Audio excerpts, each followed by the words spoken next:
Kwentong Bayan.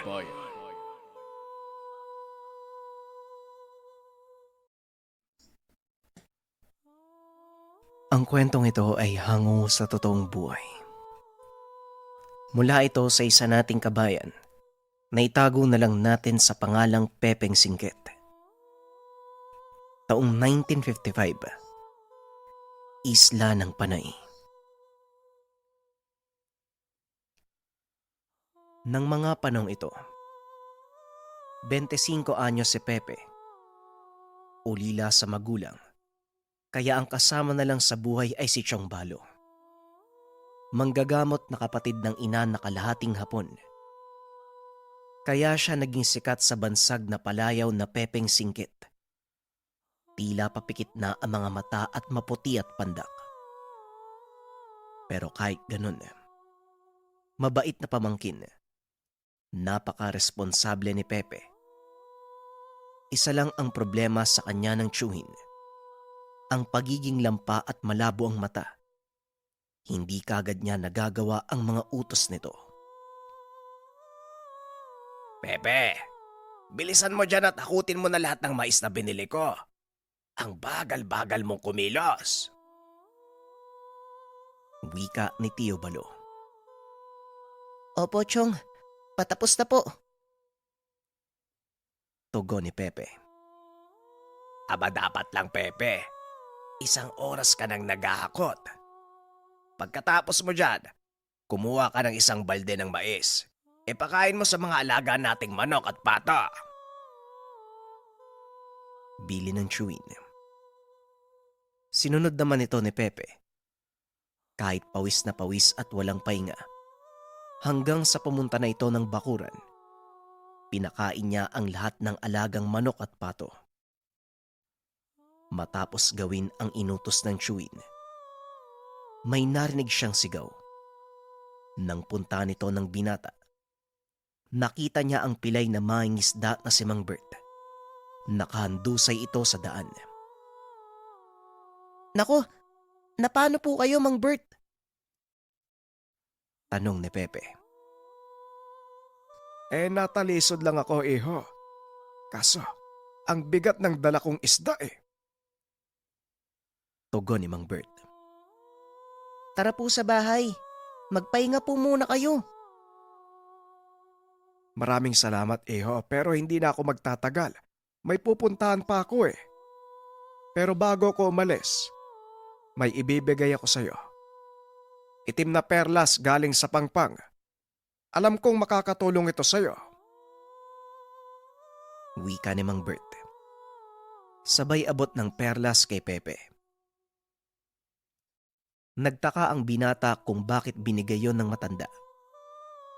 Nakatitig lang si Pepe sa itim na bagay. Tinititigan nitong mabuti. Hanggang sa lumakas ang hangin. Hindi napansin ni Pepe na naglaho bigla si Mang Bert. Mang Bert? Nasa na yun? Napakamot pa ito sa ulo. Hanggang sa mapatingin siya muli sa itim na perlas. Bilog ang hugis, magaspang at sobrang itim ng kulay. Bakit kaya binigay sa akin to ni Mang Bert? San ko naman to gagamitin? Tanong ni Pepe sa sarili. Hanggang sa lumipas ang ilang araw. Nagkagulo. Nagulat nang marinig ang balita. Ano paring Joe? Patay na si Mang Bert. Anong nangyari sa kanya? Tanong ni Tio Balo. Oo pare, kumpirmado ang sabi. Manananggal daw yung umatake kay Mang Bert Puro kalmot. Nawawala yung mga lamang loob ng matanda nang matagpuan sa Pangpang. Wika ni paring Jojo. Ano? Manananggal? Paano sila napadpad sa lugar natin?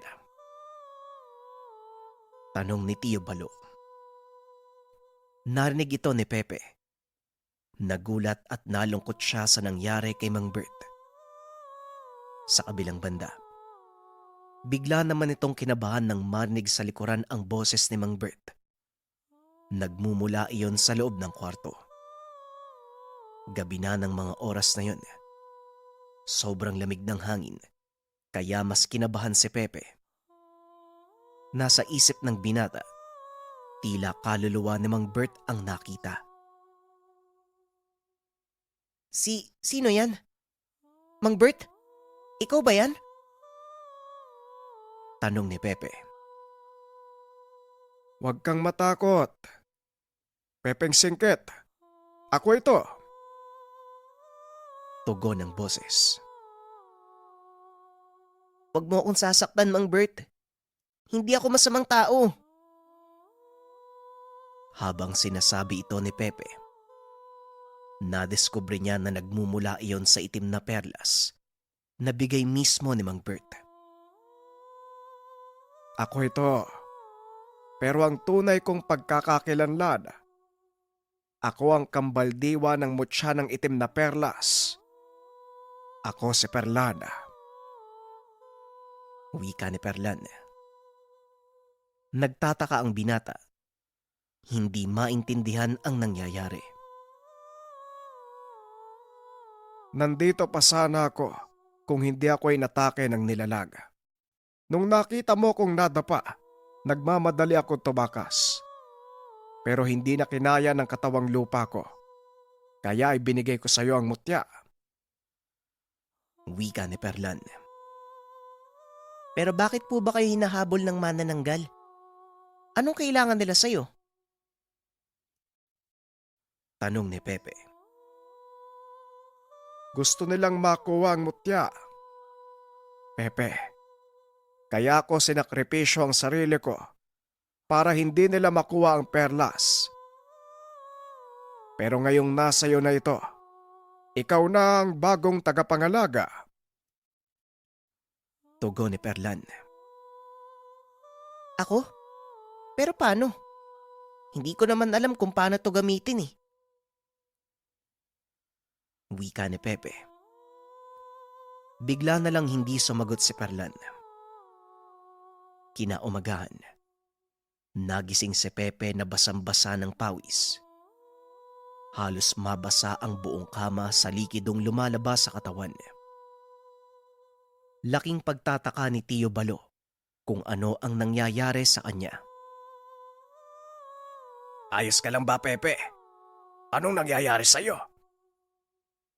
Tanong ni Tio Balo. Wala po to, Chong. Baka pagod lang siguro. Tugon ni Pepe. O sige, sabi mo yan eh. O siya, pumunta ka muna sa palengke at bumili ka uli ng isang sako mais. Kukulangin ang papakain sa mga manok at pato eh. Utos ng Chewin. Sabay abot ng pambili sa kanya. Kagad namang bumalik muna si Pepe sa kwarto. Nagbihis ito. Nakita niya muli ang perlas sa pinaglalagyan. Nais niyang dalin ito bilang proteksyon.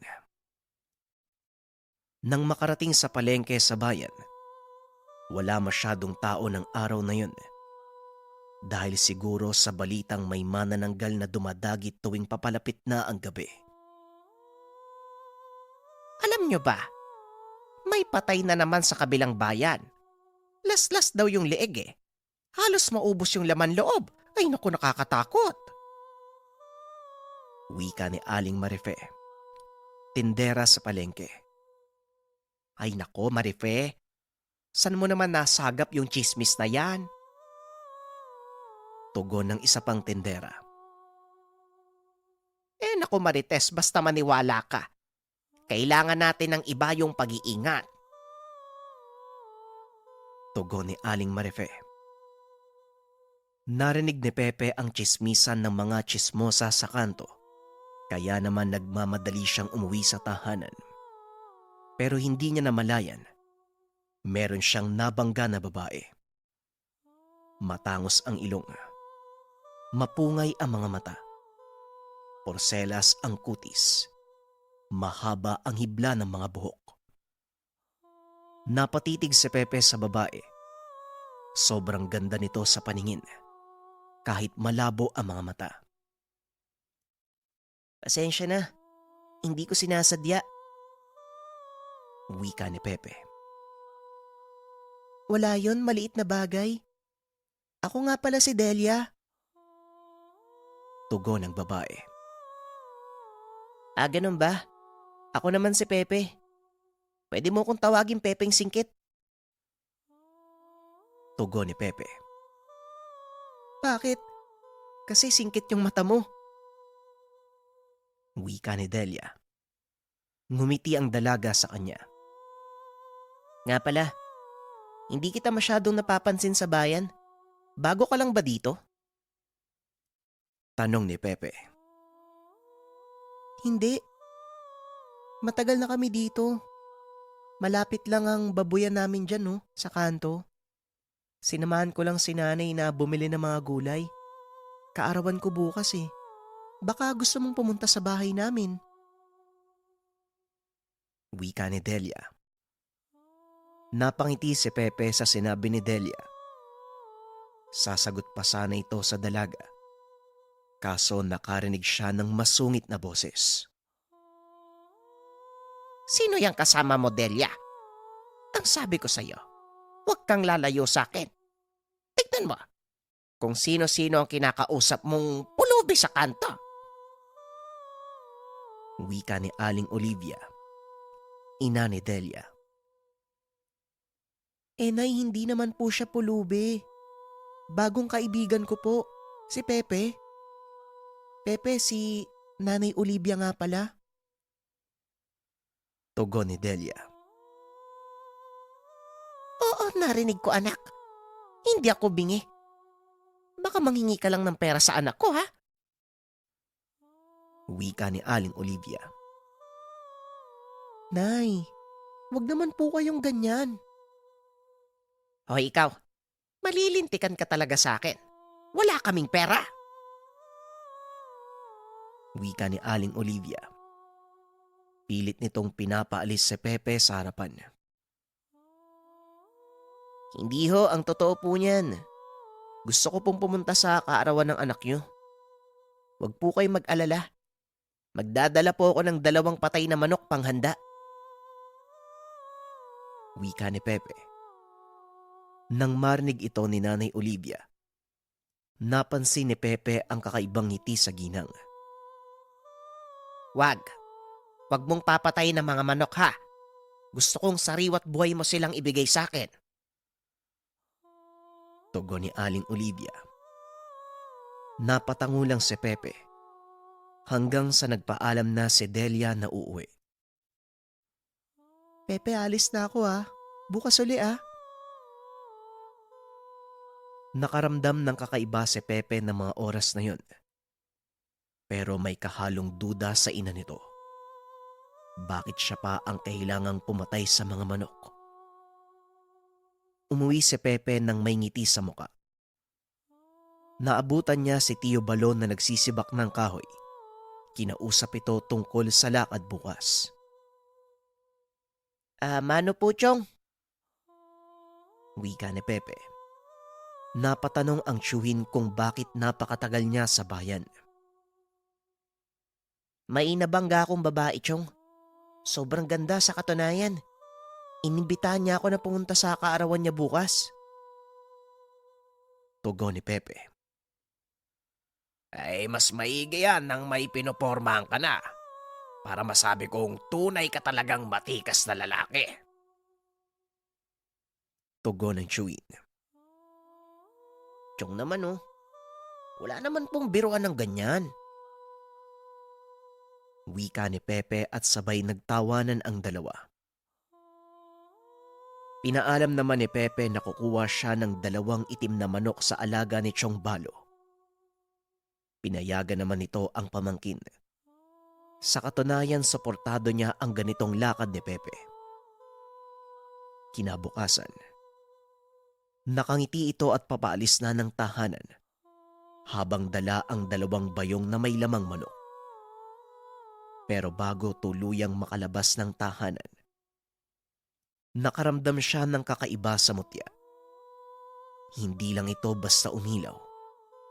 Naging kulay pula ito na tila nagbabaga hanggang sa muli itong nagsalita. Pepe, wag mo nang ituloy ang lakad mo papunta doon. Mapapahamak ka lang. Hindi mo alam ang tunay nilang pagkatao. Wika ni Perlan. Ano ka ba, Perlan? Gusto kong pumunta. Mamaya malungkot si Delia eh. Tugon ni Pepe. Binalaan na kita, Pepe.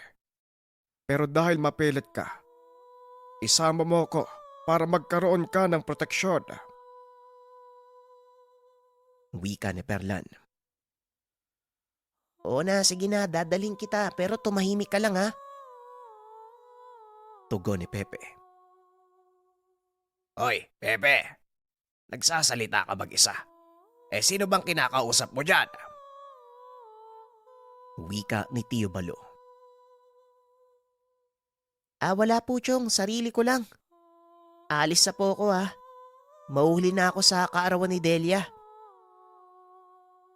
Tugon ni Pepe. O siya, sige, mag-iingat ka. Huwag kang lalampa-lampa doon, ha? Biro ng Shuin. Binulsa ni Pepe ang itim na perlas. Kumaripas ng takbo at kamuntikan pang madapa sa daanan para lang makapunta sa tamang oras sa tahanan ni Delia. Ilang minuto siyang tumakbo. Papalubog na ang araw nang makarating sa lugar. Sinalubong siya ni Delia habang nakangiti. Inabot naman ni Pepe ang 2 bayong na dala. Dahan-dahang pinakita ang nakabugkos na bulaklak. Pepe, ikaw na pala yun. Bukang bibig ka ng anak ko kahapon eh. Ikinagagala kitang makilala. Wika ni Mang Penong, ama ni Delia. Nagkamayan sila ng tatay ng dalaga. Halos madurog ang kamay ni Pepe sa puwersa nito.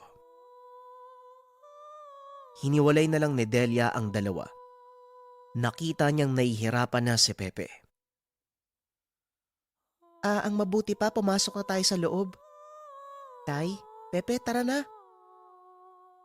Wika ni Delia. Makikita ang pag-aalala sa mukha nito. Bakit ka ba nagmamadali, anak? Gusto ko lang naman makilala yung bisita mo eh. Tugon ni Mang Penong. Pasensya na po ah. Hindi po ako nakapagpakilala ng maayos.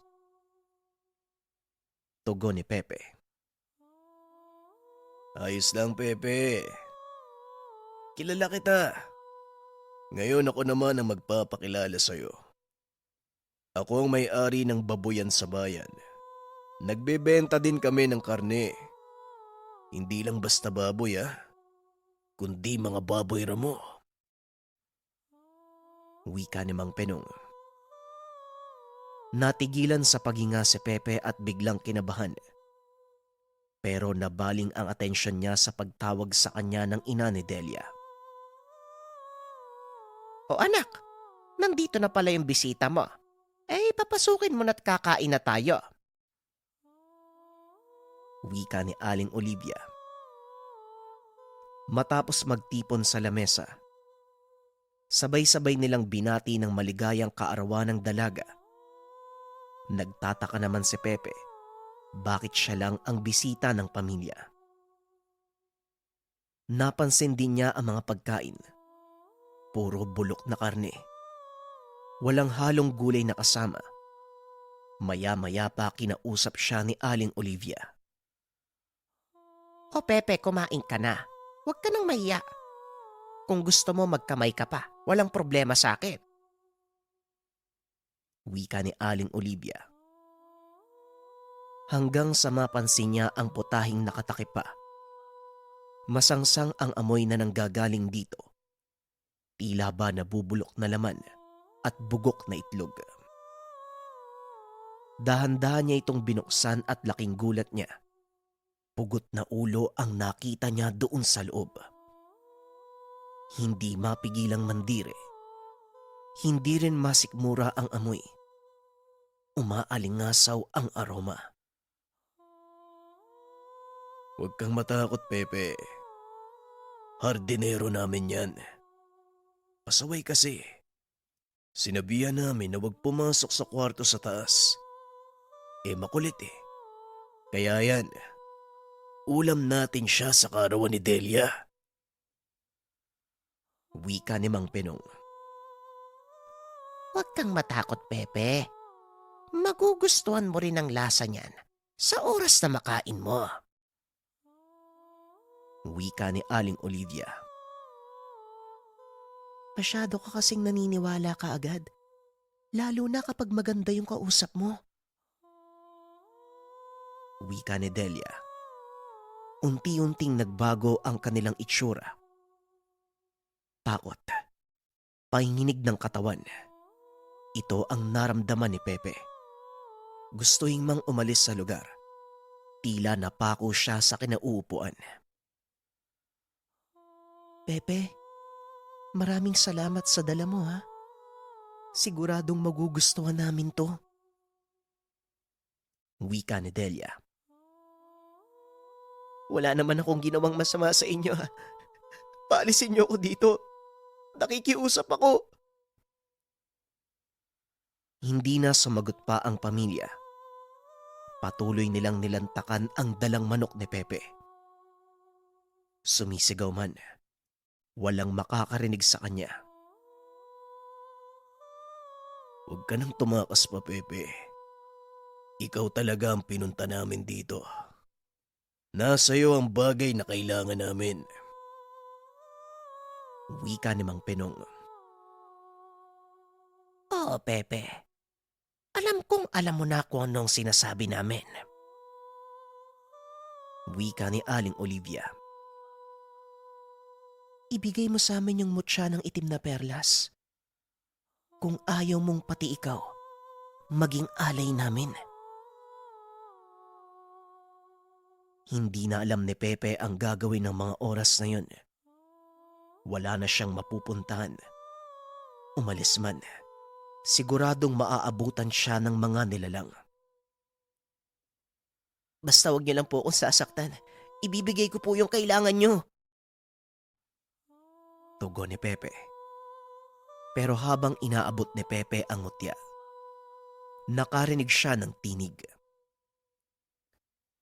Huwag mong ibibigay ang mutya, Pepe. Lunukin mo ang itim na perlas.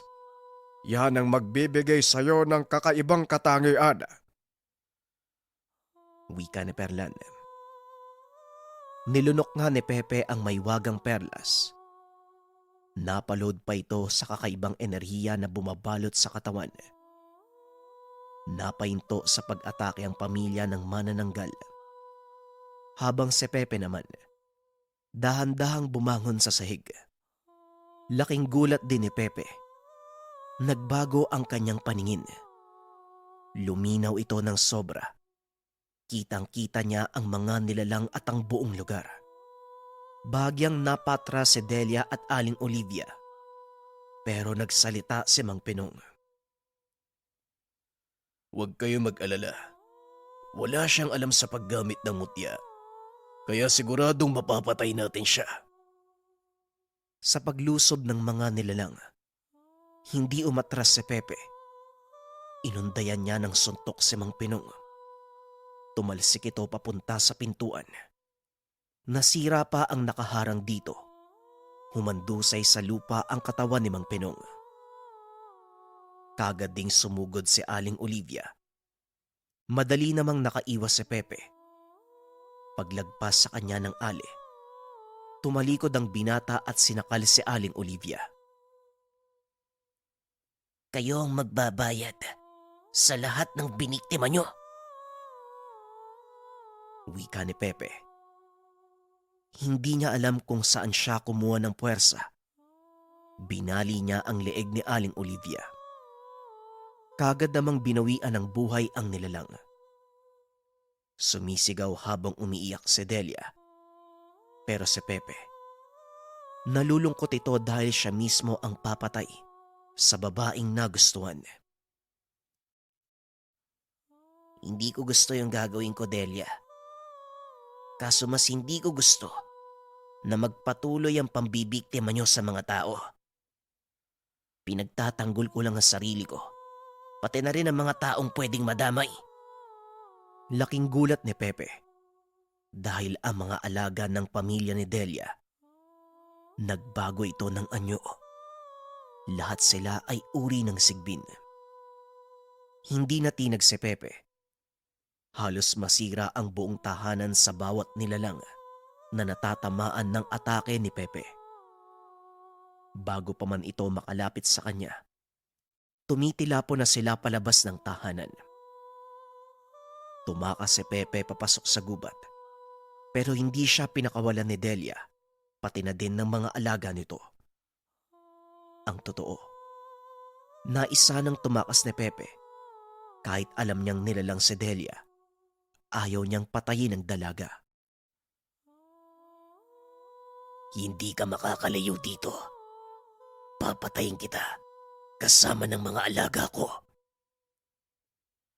Wika ni Delia sa anyong aswang. Hanggang sa biglang nag-init ang katawan ni Pepe. Napatigil ang mga alaga ni Delia. Ramdam nila ang kakaibang enerhiyang dumadaloy sa katawan ni Pepe. Lahat sila bahagyang napaatras. Iniwan nila si Delia at dahil sa galit nito, hinayaan niya na lang ang mga alaga. Hindi nagbago ang kagustuhan ng dalaga na mapatay si Pepe. Ako na lang ang natitira. Pero hindi ako papayag na hindi ako makakabawi sa ginawa mo sa mga magulang ko. Wika ni Delia. Wala na ako magagawa kung yan ang gusto mo, Delia. Pasensyahan tayo. Tugon ni Pepe. Pagkasugod ni Delia sa kanya, buong lakas niyang sinakal si Delia. Binali ni Pepe ang liig ng manananggal.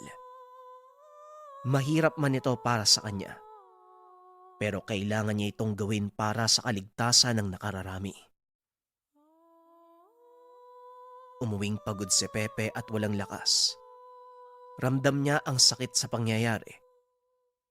Hindi man tuluyang mapaniwalaan, pero ito ang tadhanang nakaatang sa kanya. Anong nangyari sa'yo, Pepe? Umupo ka nga muna. Hindi na nakapagpaliwanag si Pepe. Dumiretso sa kwarto. Kagad itong natulog habang tumutulo ang luha. Dahan-dahang nilawa ang mutya ng itim na perlas. Hanggang sa ngayon, naaalala pa rin ni Pepe ang mga naganap. Nang minsang biniyayaan siya ng mutya. Nang minsang pumatay siya ng mga tao at nilalang para sa kapakanan ng taong bayan.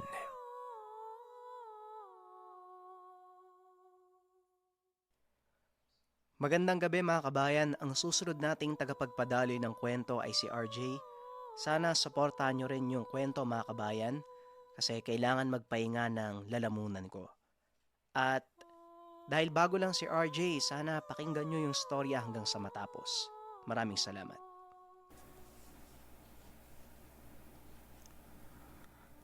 Ang kwentong ito ay hango sa totoong buhay. Mula ito sa isa nating kabayan na itago na lang natin sa pangalang Emil. Taong 1979. Haro, Iloilo.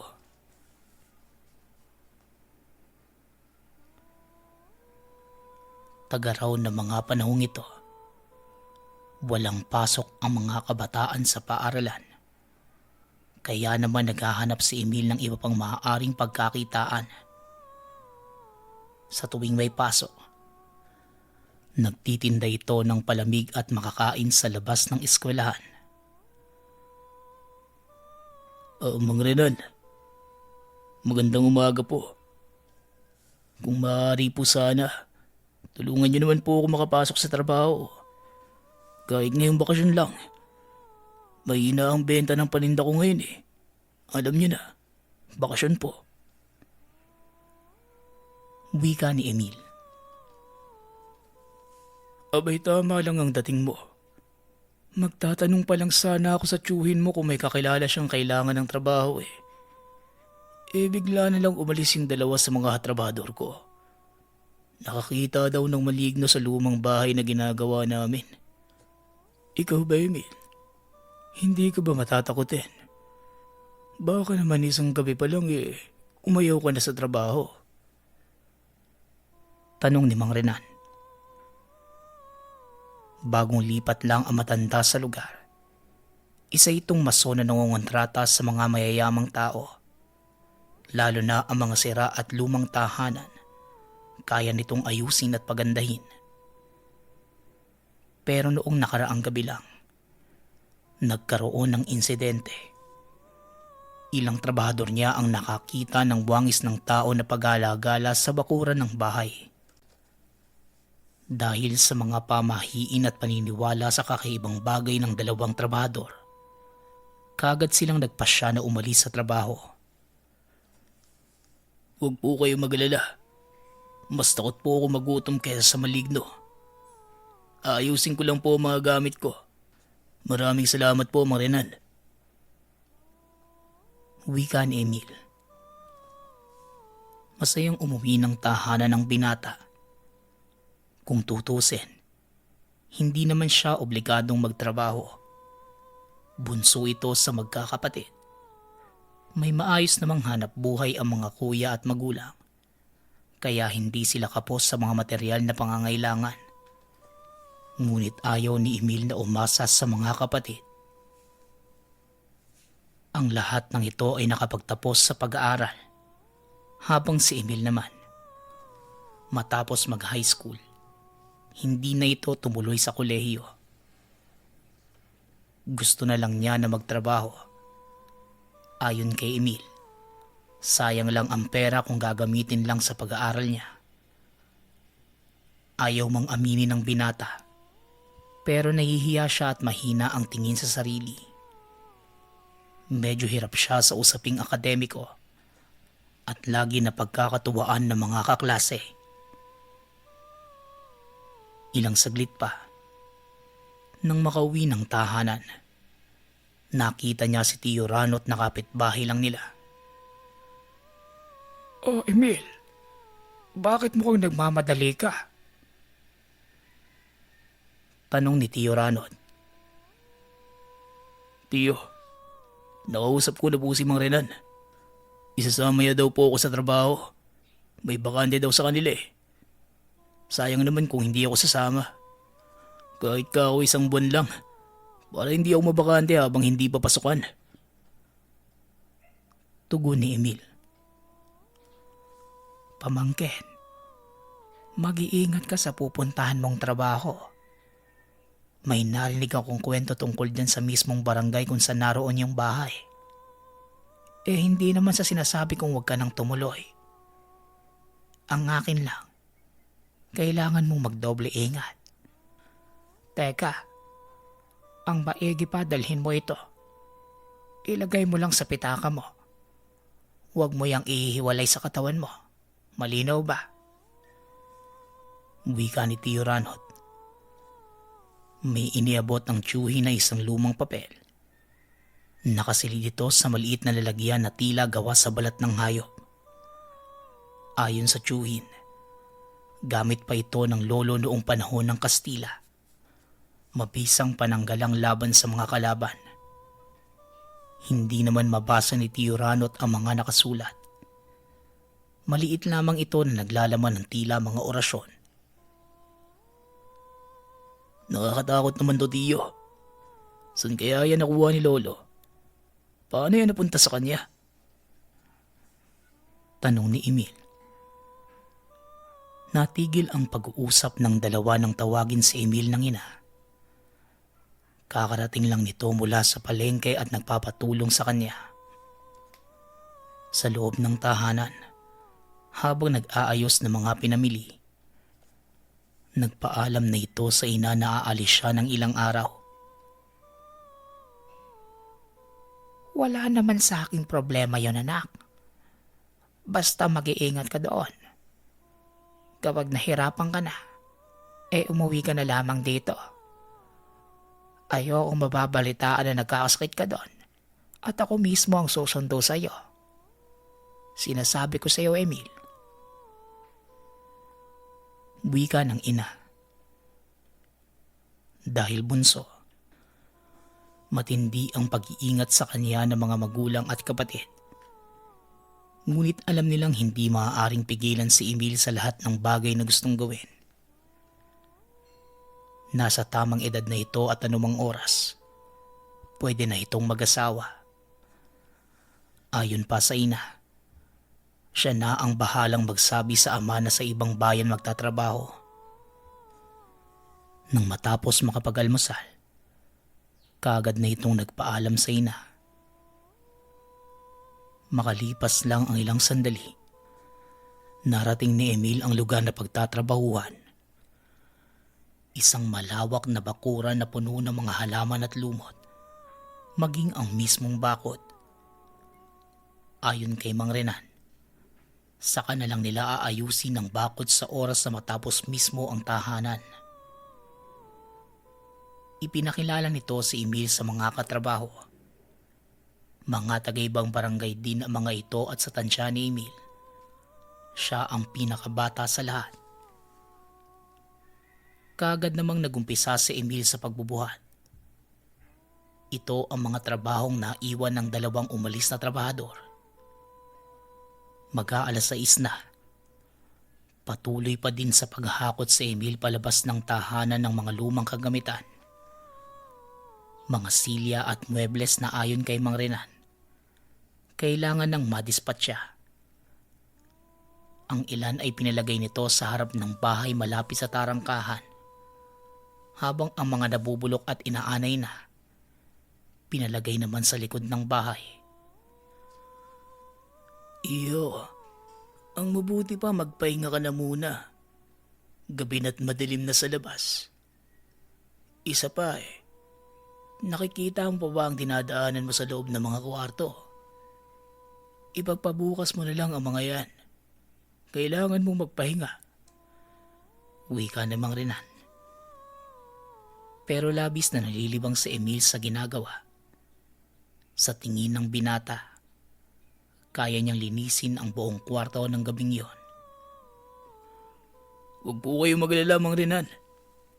Hindi pa naman po ako napapagod Tatapusin ko lang pong linisin yung isang kwarto. Tapos magpapahinga na din ako. Sayang po ang oras Susunod na lang po ako mamaya. Tugon ni Emil. Sa isang parte ng bahay lamang natutulog ang mga ito. Sa bandang sala kung saan gumagana pa ang ilaw ng tahanan. Matapos ang trabaho, nagkayayaan sila Mang Renan na uminom. Habang si Emil naman, patuloy pa rin sa pagtatrabaho. Ayos din tong bagong trabaho ko Hindi ko kailangan mag-isip. Susunod lang ako kay Mang Renan sa mga papagawa niya. At isa pa, mababait din ang mga katrabaho ko. Konti na lang. Pagkatapos ng huling hakot, magpapahinga na ako. Wika ni Emil sa sarili. Naroon na ito sa likod bahay. Habang dinidiskarga ang mga buhat, nagulat siya nang may dumaan sa harapan niya. Napatigil si Emil sa ginagawa. Marahang pumunta sa gilid ng bahay kung saan ito papunta.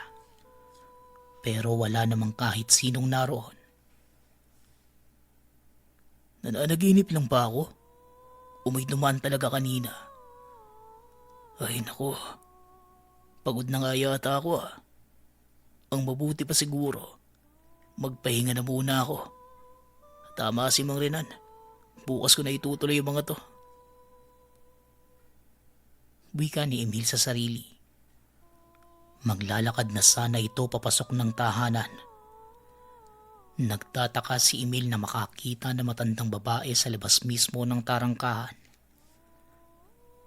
Nakatayo lamang ito at nakatitig sa kanya. Lalapitan sana ito ni Emil.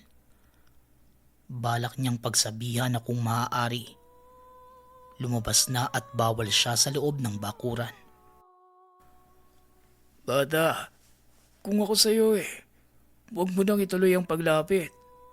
Tara na, pumasok ka na sa loob ng bahay. Baka kagating ka lang niyang aso Mukhang asong galapan naman. Pabayaan mo na. Pumasok ka na dito. Alis din yan. Wika ni Mang Renan. Makikita ang pagtataka sa mukha ni Emil habang nakatitig kay Mang Renan. Nang muli niyang tignan ng matanda sa tarangkahan. Teka, nasaan na yung matanda? Andito lang yung kanina Saan napunta yun? Tanong ni Emil. Wala na ang matandang babae. Sa halip isang asong itim na lang ang naroon. Nakaupo at nakatitig sa kanya. Lumayo si Emil sa aso at pumunta sa kinaroroonan ni Mang Renan. Anong iniisip mo? Ba't lalapitan mo pa yung aso? Gusto mo ba makagat? Mag-iingat ka sa susunod. Ayoko ng disgrasya sa trabaho. Malinaw ba? Ang mabuti pa, saluhan mo na kami. Hindi namin kayang ubusin lahat ng alak Wika ni Mang Renan. Nag-inuman sila hanggang sumapit ang madaling araw. Nang matapos, naghanap na ng kanya-kanyang pwesto ang mga ito. Sa kalagitnaan ng pagtulog ni Emil, narinig niyang nag-uusap sila Mang Renan at tatlong kasamahan. Ang sabi ng mga ito, nakuha na nila ang kailangan sa lugar. Pero hindi naman maintindihan ng binata. Hanggang sa naihi si Emil kaya bumangon ito at lumabas. Nakita niyang papunta din sa likod ang kasamahan ni Mang Renan. Sa gilid na lang ito pumwesto dahil naunahan na siya sa may sagingan. Hanggang sa bigla siyang nakarinig ng pagsigaw. Paglingon niya sa katrabaho na umiihi, wala na ito doon. Sa isip ni Emil, baka tapos na itong umihi at pumasok na sa loob. Papasok na sana sa tahanan ang binata. Biglang may lumipad sa uluhan niya habang tumatawa. Nanlaki ang mga mata ni Emil nang makita ang napakalaking nilalang na lumilipad at putol ang katawan. Hawak ng manananggal ang kasamahan. Walang malay habang nililipad palayo sa lugar. Napatakbo papasok ng tahanan si Emil para isumpong sana kila Mang Renan. Pero hindi naman siya pinaniwalaan ng matanda. Alam mo bata, mahilig talagang kumalayang si Bernardo. Nariyan lang yan at nagpapahangin. Tsaka anong aswang ba ang sinasabi mo? Hindi naman yun totoo. Iba ka palang malasing kung ano-anong nakikita mo. Ang mabuti pa, matulog ka na lang. Madaling araw na. Bakit kasi pag-gala-gala ka pa sa labas? Tugon ni Mang Renan. Wala namang nagawa si Emil. Kahit anong pilit ay ayaw pa rin siyang paniwalaan ni Mang Renan. Nang sumunod na araw, maaga pa lang gising na ang lahat. Tinuloy na nila ang paghakot sa mga lumang kagamitan. Kailangan na itong maalis para mapalitan ng bagong gamit. Wala pa rin si Bernardo. Hindi ito makita ni Emil. Pero tila wala namang pakialam sila Mang Renan. Malamang inaakala nitong gumagala pa din ang kasamahan nila. Sumapit ang 3:00 ng hapon. May dumating na truck sa tapat ng bahay. Ayon kila Mang Renan, ito ang hahakot ng mga lumang kagamitan para maitapon. Bata, ito ang sahod mo hanggang linggo. Masipag ka naman Basta ituloy mo lang yan. Magpupunta lang kami sa bayan para bumili ng mga materyales na gagamitin bukas. Iiwan ko na muna kayong tatlo dito. Habang wala kami, linisin nyo na muna itong bakuran at yung mga baging at lumot. Malinaw ba? Tsaka tipirin nyo yung pagkain at bigas. Hanggang sa susunod na linggo pa natin yan. Wika ni Mang Renan. Tumanggulang si Emil.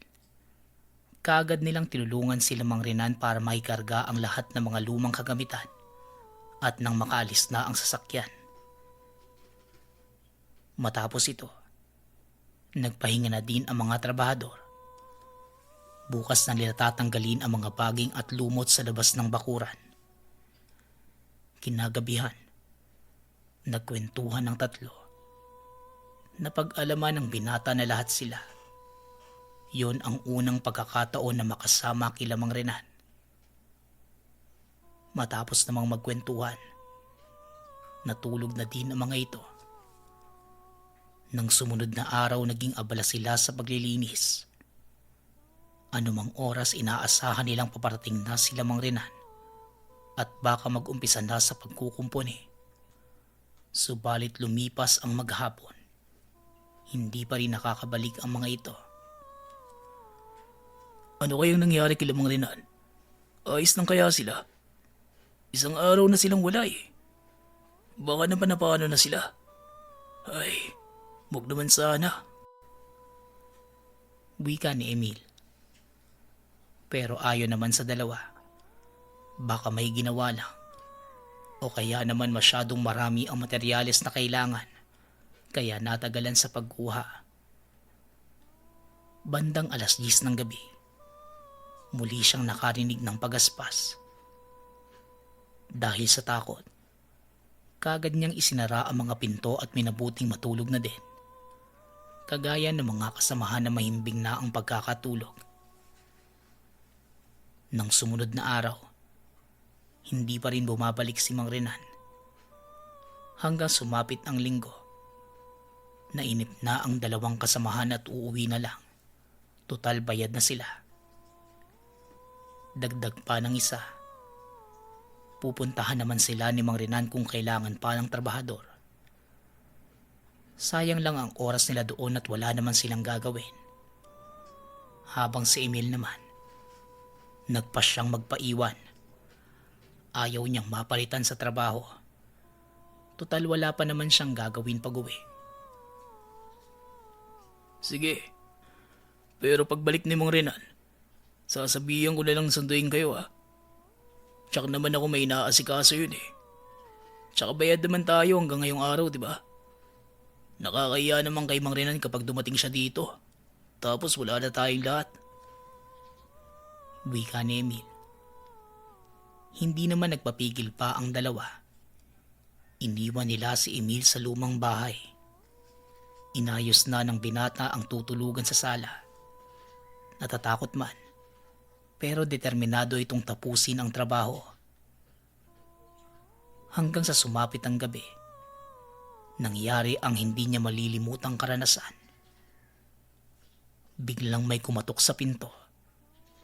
Buong akala niya sila Mang Renan na ito. Pabukas na sana siya ng pintuan, pero hindi tumutugon ang kumakatok. Kaya nagpa siya itong silipin muna ang tao sa labas. Nagulat ito sa nakita. Kakaiba ang itsura nito. Nanlilisik ang mga mata at labis ang paglalaway. Nang tamaan ng ilaw ang buong mukha ng tao sa labas, naalala ni Emil na ito ang matandang babae na biglang nawala noong nakaraan. Sa tagpong yon, alam niya na hindi tao ang nasa labas, kundi aswang. Dahil sa pagkataranta ni Emil, tila naramdaman ng aswang sa labas na naroon ang binata sa kabila ng pinto. Nag-umpisa itong maging agresibo. Nakita ni Emil ang malaking pakpak nito na biglang bumuka. Humiwalay ang katawan at nag-umpisang lumibot sa tahanan. Naku, patay na. Bukas pala yung bintana sa taas. Wika ni Emil. Kaagad umakyat ng hagdanan si Emil Pero huli na ang lahat. Nakapasok na ang manananggal at kaagad siyang inatake. Mariin ang pagkakasakal nito sa kanya. Naamoy ni Emil ang nakakasulasok na amoy ng nilalang. Anong ginagawa niyo dito sa bahay ng kapatid ko? Mga magnanakaw kayo, ano? Tama lang ang sinapit ng kasamaan niyo. Mga kawatan, isusunod na din kita sa kanya. Wika ng nilalang. Mas lumakas pa ang pagsakal ng aswang kay Emil. Pakiramdam ng binata. Anumang oras mapuputol ang ugat niya sa leeg. Hanggang sa hindi may paliwanag na dahilan, tila nakaramdam ng pagkapaso ang aswang. Naitulak nito si Emil pababa ng hagdanan bago tuluyang lumabas ng bahay. Sa lakas ng pagkakabagsak, biglang nawalan ng malay si Emil. Nagising na lang siya kinaumagahan. Naroon na ang mga tanod at ang katiwala ng bahay na si Mang Pedring. Mabuti at nagising ka na, bata. Magtapat ka. Saan nyo dinala ang mga kagamitan ng bahay na ito? Hindi na talaga mapagkakatiwalaan ng mga kabataan ngayon no? Ang mabuti pa, ituro mo na ang mga kasamahan mo bago pa kita ipadampot sa mga pulis. Wika ni Mang Pedring. Gulat na gulat si Emil. Wala itong kinalaman sa sinasabi na matanda. Nang mahimasmasan, tsaka lang ito nagsimulang magpaliwanag. Anong magnanakaw po bang sinasabi niyo? Nagkakamali ho kayo. Trabahador po ako ni Mang Renan. Yung masun na kumontrata sa may-ari ng bahay para ayusin. Basta nga lang kami iniwan dito Sumama siya doon sa mga naghahakot ng lumang kagamitan na itatapon. Ang sabi sa akin, bibili lang ng mga materyales para sa trabaho namin. 2 araw na nga ako naghihintay sa kanila dito Yung mga kasamahan ko po, umuwi na muna sa barangay nila. Kaya ako lang naiwang mag-isa dito. Tsaka ano naman po nanakawin ko dito? Puro luma na yung mga gamit. Paliwanag ni Emil. Napaisip si Mang Pedring. Marahang naupo at muling nagtanong kay Emil. Kung gayon, maaari ko bang malaman kung bakit nasa sahig ka at walang malay?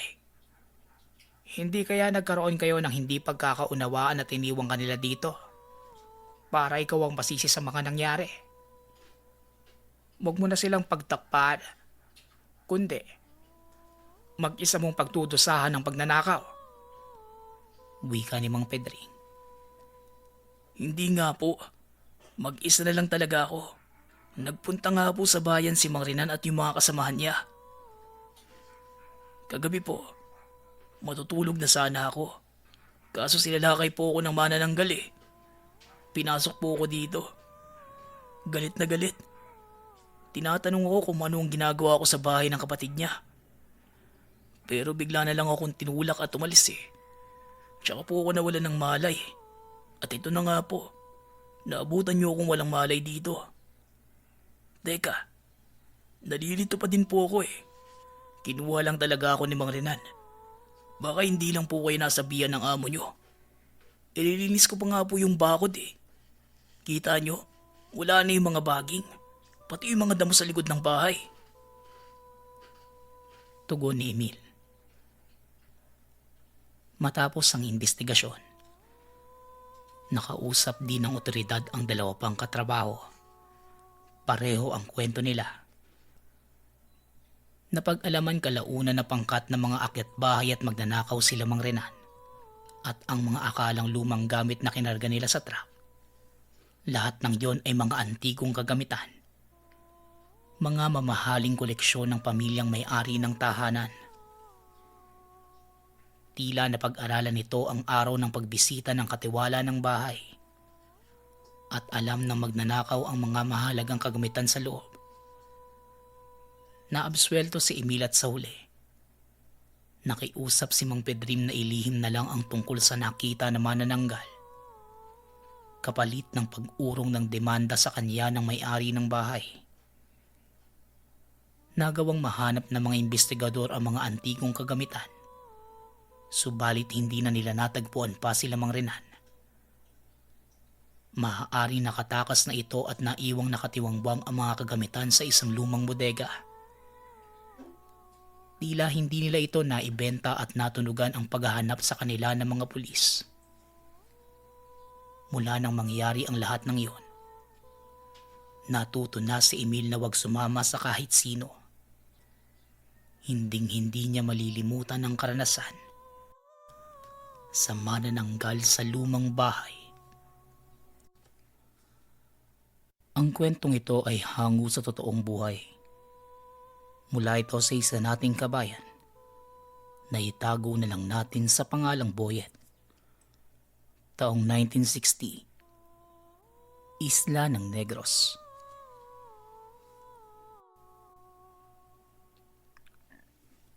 Nang mga panahong ito, binata pa lang si Boyet. Naging sakit siya ng ulo ni Nanang Rosita. Dahil sa kapilyuhan at katamaran, madalas itong makipaglaro sa kaibigang sina Onyok, Bentong, at Along sa malawak na talahiban. Gabi na ito nakakauwi ng tahanan. Amoy pawis at marumi ang muka. Tama na nga, Onyok. Napakadaya mo kasi. Wika ni Boyet habang hinihingal pa sa pagtakbo. Hindi naman ako mandaraya eh. Ikaw nga ang hindi marunong magpatalo. Tugon ni Onyok. Tigilan niyo na nga yan. Puro sugat na tayo. Awat ni Bentong. Napapagod na ako sa inyo ha. Ano ba naman yan? Dagdag ni Along. Onyok, di ka patas makipaglaro eh. Kaya ka tumataba. Kasi mandaraya ka. Eh di wag kang sumali. Niinis na ako sa iyo ah. Sigaw ni Onyok habang papasugod kay Boyet. Nagkarambulan ang dalawa habang si Bentong at Along naman. Pinagtatawanan lang sila Boyet. Pero sa uli, nagtawanan lang ang mga ito.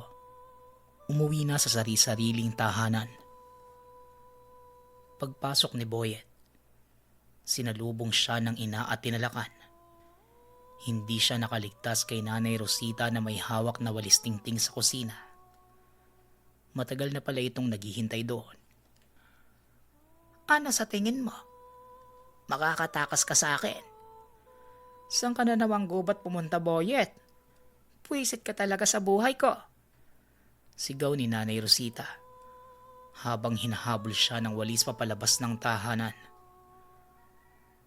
Naunay, yun na naman kayo eh. Gabi na po oh. Bawal na maglabas ng walis. Kau din po, bahala ka. Pupuntahan tayo ng mga duwende. Biro ni Boyet. Nako, napakasatil mo talagang bata ka. Wika ni Nanay Rosita, sabay bato ng hawak na walis kay Boyet. Hindi napansin ni Aling Rosita na tumama pala ang walis sa punso na malapit sa malaking puno ng balete. Napaisip ito na baka may nakatirang duwende doon. Noon sa probinsya, sinasabing ang mga punso ay lagusan papunta sa mundo ng mga engkanto. Natakot si Aling Rosita sa nangyari at biglang nawala ang galit sa anak. Sa halip, makikita sa mga mata ang pag-aalala. Nako, nalenti ka na. Pasensya na po Nuno sa punso kung nasira namin ang bahay mo. Wika ni Nanay Rosita. Namin daw. Siya lang naman yung bumato ng walis. Wika ni Boyet. Sumisipol pa ito habang papasok sa tahanan. Tumahimik kang ang bata ka. Bukas na bukas, mag-aalay tayo ng itim na manok sa punso. O siya, magsaing ka na doon.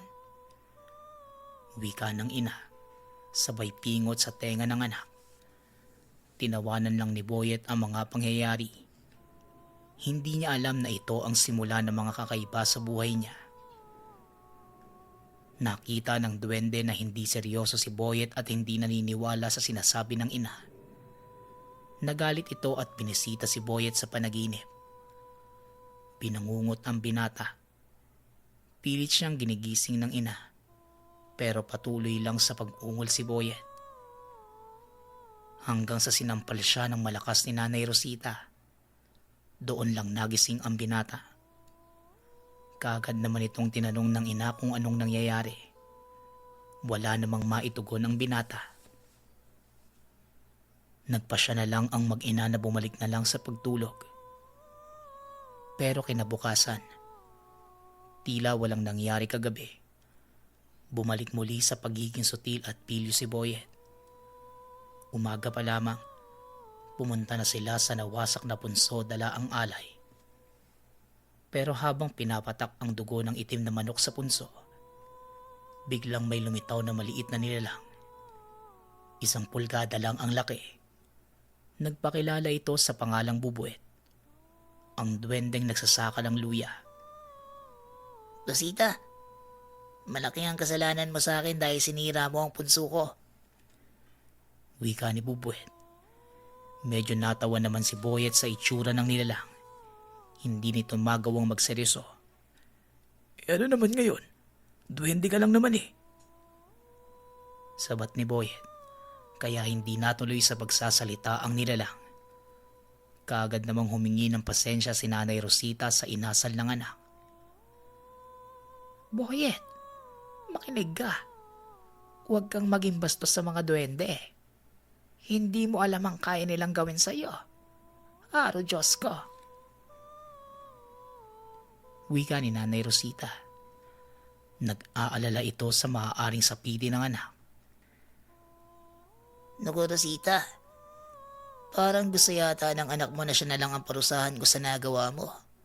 Dahil sa pambabastos niya sa pagiging duwende ko. Pwes, pagbibigyan kita tao. Wika ni Bubuet. Sa kumpas ng kamay ng duwende, tila hinigop ng punso si Boyet. Pinilit pa itong hatakin ng ina, pero nasira lang ang damit ng binata sa kakahila. Wala nang nagawa si Aling Rosita. Ang tanging nadala lang ni Boyet ay kanyang tirador. Nagawa pa ng ama na matagal nang namayapa. Dahil sa ginawa mo, parang binastos mo na rin ang aming mundo at pinuno. Kaya dadalhin kita sa kanya. Kailangan mong maglakbay sa bundok at hanapin si Rahakan Laon. Ihaharap ka namin sa isang hamon. Wika ni Bubuet. Pero bago sila pumunta doon, dinala muna ni Bubuet ang binata sa sariling tahanan. Nagulat si Boyet habang kinukuskos sa mga mata. Puno ng mga kakaibang luya ang paligid. Mayroong luyang malaginto at malapilak ang kulay. Pero may isang hilera ng luya na tila sobrang makapangyarihan at kumikinang. Kaya naman napatanong si Boyet kung ano ang ginagawa nila sa lugar. Psst! Hoy Bubuet! Saan mo ba ako dinala? Pauwiin mo na ako. Tsaka ano ba tong lugar na to? Bakit puno ng luya? Ano ba yung parang kakaiba sa banda ro, no? Sobrang nakakasilaw sa liwanag. Wika ni Boyet. Pero walang imik ang duwende habang naglalakad sa mga tanim na luya. Habang si Boyet naman, nakita muli ang paboritong tirador at pinagdiskitahan ng duwende. Pumulot siya ng tuyong luya sa daan. Palihim na nilagay sa goma ng tirador at dahan-dahang inunat at binitawan. Tumama ang bala sa batok ng maliit na nilalang. Halos madapa pa ito sa lakas ng pagkakatama. Ako Boyet, napupuno na ako sa iyo Kung pwede lang ako mismo magparusa sa iyo. Ngayon mismo ginawa ko na. Kundi lang ako sumusunod sa uling hatol ng Raha. Matagal na kitang pinatay. Sutil ka. Wika ni Bubuet. Pero habang nagtatalo, laking gulat nila nang makita ang isang peraso ng luya. tila kumakawala ito sa lupa. Nasaksihan nila ang makinang na luya na pupunta sa kanilang dalawa. Ano na naman kaya ang kailangan ng makulit na luyang to? Wika ni Bubuet. Buong akala ng duwende palapit ito sa kanya. Pero nagulat siya nang pumunta ito sa binata. Kahit si Boyet, nagtataka din ng mga oras na yon. Hanggang sa binuksan niya ang palad at hinawakan ang kakaibang luya. Ano ang ibig sabihin ito? Hindi kaya sugo ang binatang ito ng mutya ng luya? Pero hindi pwede. Engkanto o diwata lang ang nararapat sa ganitong gantimpala ng mga bathala. Hindi kaya nagkataon lang? Wika ni Bubuet sa sarili. Oh, anong tinutunganga mo dyan, Bubuet? O sa'yo na tong luya mo. Hindi ko yan kailangan. Hindi ko kasalanan na lumapit sa akin yan luya na yan, ah. Wika ni Boyet nang makita ang reaksyon ng mukha ni Bubuet. Napansin naman niya na bahagyang napangiti ito sa kanya. Pagkatapos nun, kinausap ng masinsinan ni Bubuet ang binata kung ano ang ginagawa niya sa mundo ng mga lamang lupa. Ang tigas talaga ng ulo mo. Lagot ka talaga kay Rahakan Laon. Tignan natin kung saan naabot niyang kapilihan mo sa gagawin niya sa'yo. Wika ni Bubuet. Naglakbay ang dalawa sa bundok ni Rahakan Laon. Napilitan si Boyet na sumama dahil sa takot. Isang oras lang ang nakalipas.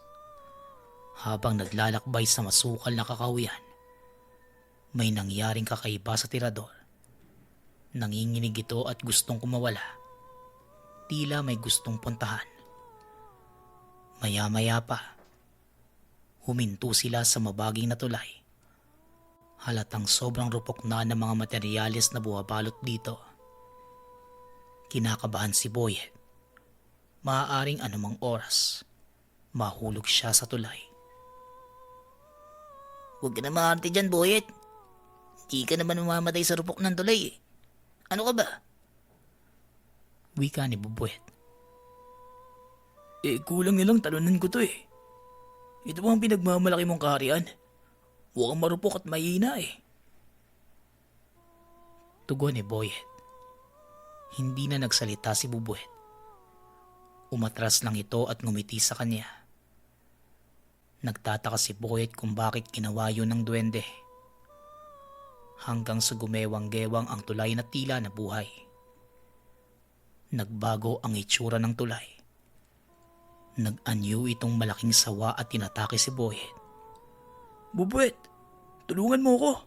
Ba't ka umalis? Sigaw ni Boyet. Pero patuloy lang sa pag-atake ang nilalang. Bahala ka na sa buhay mo. Yan na ang parusa sa'yo ni Rahakan Laon. Wika ni Bubuet. Wala nang nagawa si Boyet kundi harapin ang kapalaran. Pumikit na lang ito at tahimtim na nagdasal. Wala nang tutulong sa'yo, Boyet. Katapusan mo na. Wika ni Bubuet. Muntik nang malaglag si Boyet pero biglang lumiwanag ang luya sa bulsa ni Bubuet. Kusang gumalaw ang tirador. Sumabit ang goma nito sa buntot ng sawa at tumilapon ang binata malapit kay Bubuet. Paano? Ano bang nangyayari? Tanong ni Boyet. Napatingin ito ng masama kay Bubuet. Hindi naman akong kaaway, Boyet eh. Kundi yung malaking sawa sa likod mo. Tugon ni Bubuet. Pagtingin niya sa likuran, mga pangil ng sawa ang tumambad sa kanya. Muntik na itong makagat ng sawa. Pero may kung anong nilalang na bumulong sa kanya na gamitin ang mahiwagang luya sa tirador. Inunat ito ni Boyet at pinakawalan ang luya. Laking gulat niya nang masubo iyon ng dambuhalang nilalang. Napahinto ito sa pagsugod kay Boyet. Pero ilang sandali lang. tila wala muling nangyari sa sawa. Nagpatuloy lang muli ito sa pagsugod. Walang kwenta. Akala ko ba may talabga, luya? Wika ni Boyet. Nanginginig na ito sa sobrang takot. Alam niya na malapit na ang katapusan. Pero nagulat si Boyet. Napahinto ang nilalang. Tila hindi makahinga at biglang sumabog. Hanggang sa may nagliliwanag na bagay na papalapit kay Boyet. Hawak ng diwani ang luyang binala niya sa tirador. Ako nga pala si Lahon. Narito ang mutya ng luya, Panginoon. Wika ng diwaning si Lahon. Panginoon, bakit ako lahon? Isa lang akong hamak na tao eh. Tugon ni Boyet. Ikaw na ang pinili at sugo ng mutya ng luya. Ikaw lang ang susundin ko. Wika ni Lahon. Natulala si Boyet at Bubuet habang bumabalik sa mutya ang diwaning lumabas. Sinasabi ko na nga ba eh, ikaw ang pinili ng tanim ko. Akin na yan, itatago ko muna. Wika ni Bubuet. Ayoko nga. Ikaw na ang nagsabi. Ako ang pinilit, hindi ikaw. Tugon ni Boyet. Pero napahinto ito na may malalim na boses silang narinig. Tumambad sa kanila ang higanting nilalang. May puting balbas at may gintong korona sa ulo. May espada at maraming pilak sa damit. Magaling tao. Nakaligtas ka sa unang pagsubok. Napatay mo ang dambuhalang sawa gamit ang mutya ng luya. Wika ni Raha Kanlaon. Nakakanlaon, aming Panginoon. Wika ni Bubuet. Sabay hawak sa damit ng binata at pinapaluhod siya. Sino ba yan? Hindi ko naman siya kilala eh. Wika ni Boyet. Siya si Nakakanlaon, ang hari ng mundo ng mga laman lupa. Tugon ni Bubuet. Lumuhod si Boyet at wala nang nagawa sa mga nangyari. Nabilib naman ang hari sa ginawa niyang pagpapabagsak sa sawa. Mahusay ka bata.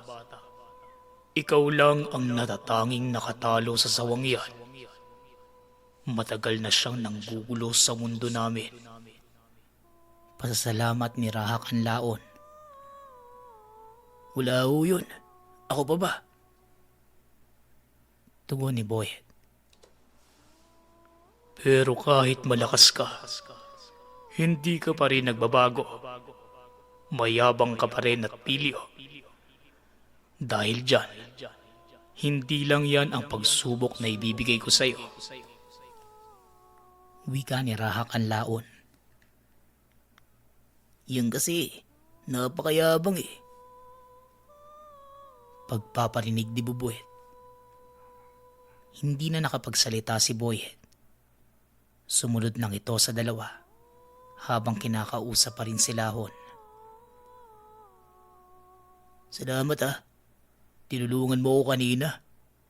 Buti na lang nandiyan ka para gabayan ako sa mutya. Wika ni Boyet. Walang anuman, Panginoon. Handa akong tulungan ka. Tugon ni Lahon. Sino bang kinakausap mo dyan, Boyet? Nababaliw ka na ba? Tanong ni Bubuet. Wala. Sarili ko lang. Nagsisisi ka na ba kung bakit mo ako dinukot? Nagkaroon ka tuloy ng sakit sa ulo. Tugon ni Boyet. Unti-unti na rin itong nakakaramdam ng pangungulila sa ina. Kinamusta naman niya ang ina kay Bubuet. Kung di ka ba naman tilyo at bastos eh, di sana kasama mo pa ang nanay mo. Wika ni Bubuet. Biglang napaluha si Boyet at nagpatuloy lang sa paglalakad. Hindi na ito pinansin ni Bubuet, pero nakakaramdam na siya ng awa sa binata. Hanggang sa nakarating sila sa talahiban. Mataas at nakakasugat ang talim ng mga ligaw na damo. Natatakot si Boyet pumasok sa masukal na mga damo. Kinilabutan si Boyet na tila may nagtatakbuhan sa talahiban. Andito na tayo. Sige tao. Sumuong ka sa talahiban. May mga makikilala ka doon. Wika ni Rahak ang laon. Sino naman po? Tanong ni Boyet. Basta, pumasok ka na lang. Ang dami mo pang satsat eh. Wika ni Bubuet. Walang nagawa si Boyet kundi suungin ito. Kahit nasusugatan ng mga damo ang mga braso at katawan, nagpatuloy lang sa pag-abante ang binata.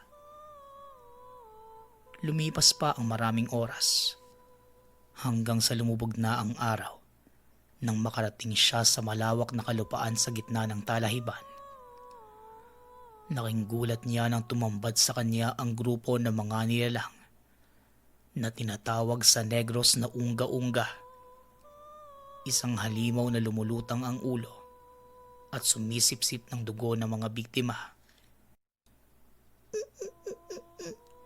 Aba bata, parang ang tapang mo naman yatang pumunta dito. Wika ng nilalang. Oo, huwag kang magalit kasama. Mukhang sariwa at malasa naman ang dugo niya eh. Tugon ng isa pa.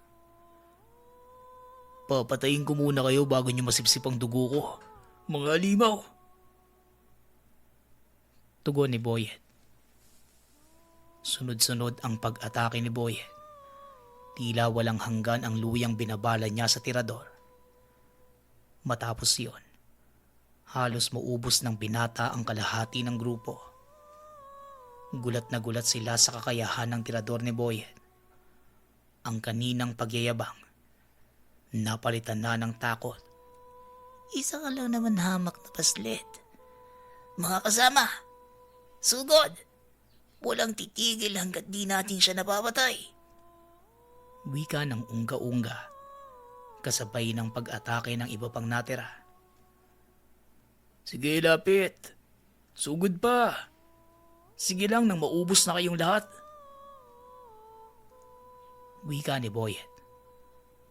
Hanggang sa napuno na ang lahat ng nilalang at nagdikit-dikit ang mga ito.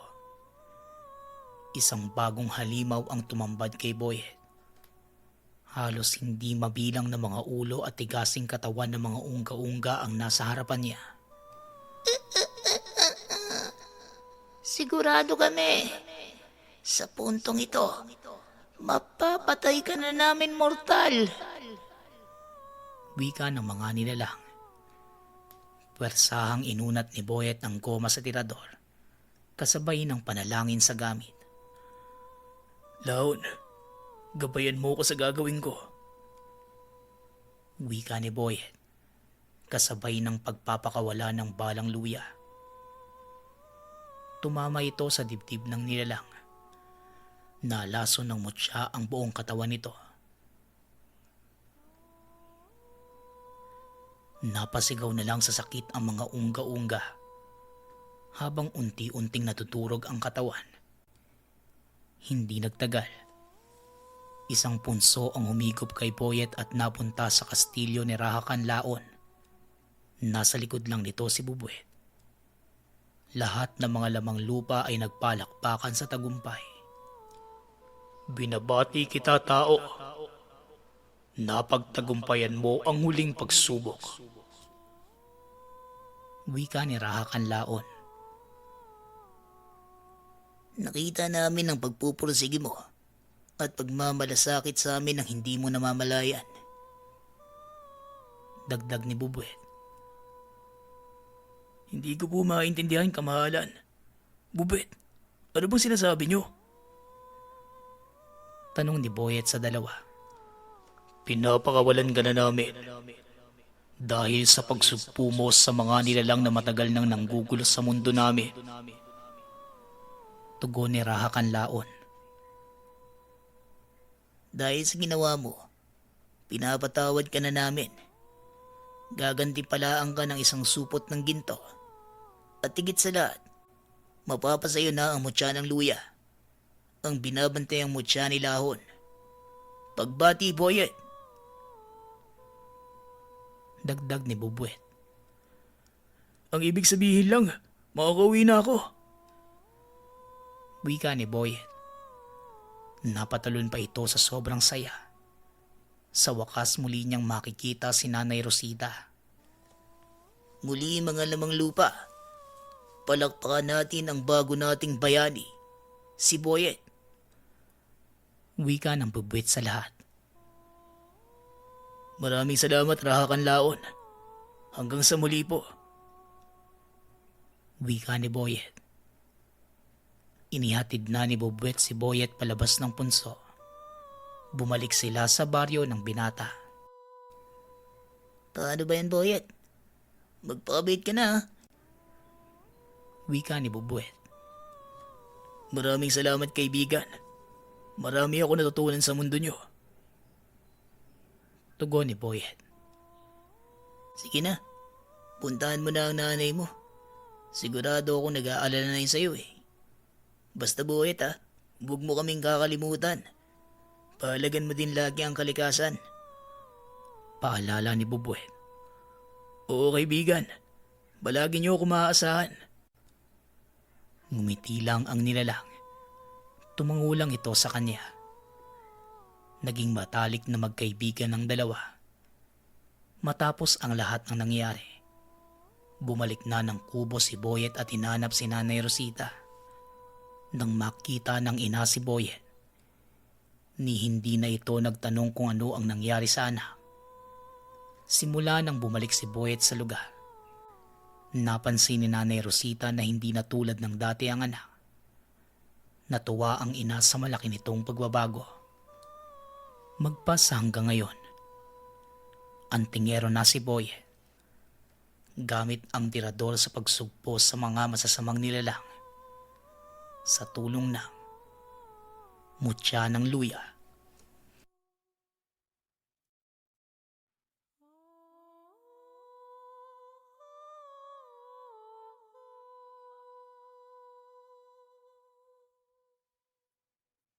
Kwentong Bayan.